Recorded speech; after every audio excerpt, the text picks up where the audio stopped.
அதிசயங்கள் செய்கிறவர் நம் அருகில் இருக்கிறார்.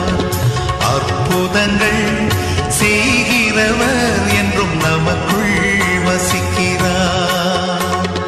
அதிசயங்கள் செய்கிறவர் நம் அருகில் இருக்கிறார். அற்புதங்கள் செய்கிறவர் என்றும் நமக்குள் வசிக்கிறார்.